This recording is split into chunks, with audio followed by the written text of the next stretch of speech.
Sejak pengumuman kasus positif COVID-19 pertama di Indonesia, berbagai upaya telah pemerintah lakukan dalam menangani pandemi ini. Mulai dari physical distancing, social distancing, dan kini telah berjalan new normal di berbagai kabupaten kota dengan kasus positif COVID-19 rendah, seperti Provinsi Aceh dan Kabupaten Tegal.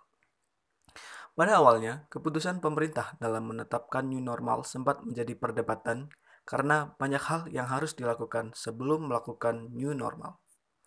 Banyak masyarakat yang masih kurang peduli terhadap virus yang satu ini. Lalu, bagaimana Indonesia sendiri?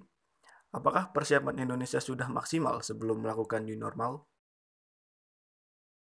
Terdapat 6 kriteria yang dijadikan oleh WHO sebagai syarat bagi suatu negara atau daerah jika ingin melakukan new normal.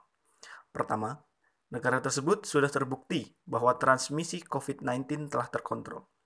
Apakah Indonesia termasuk di dalamnya?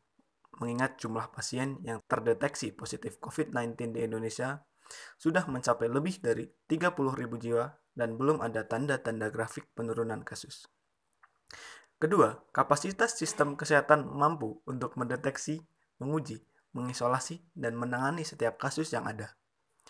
Ketiga, mengurangi risiko wabah pada tempat berisiko tinggi seperti fasilitas kesehatan, rumah lansia, dan pemukiman yang padat. Kriteria keempat adalah upaya pencegahan kasus dilakukan di tempat kerja, sekolah, dan tempat umum lainnya, misal pembatasan jarak, menyediakan fasilitas cuci tangan, dan etika respirasi. Kelima, risiko penyebaran kasus imported dapat ditangani. Dan yang terakhir, masyarakat harus ikut berperan aktif dalam masa transisi ini, serta pemberian edukasi yang lebih masif kepada masyarakat luas.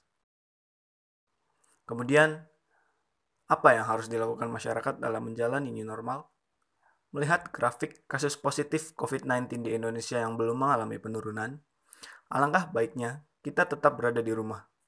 Namun, apabila keadaan mengharuskan kita melakukan aktivitas di luar rumah seperti bekerja, berbelanja, atau lainnya, perlu ditekankan untuk selalu menggunakan masker kemanapun, mencuci tangan baik sebelum dan setelah melakukan kegiatan, serta menjaga jarak dengan orang lain dan menghindari kerumunan yang berisiko menyebarkan virus.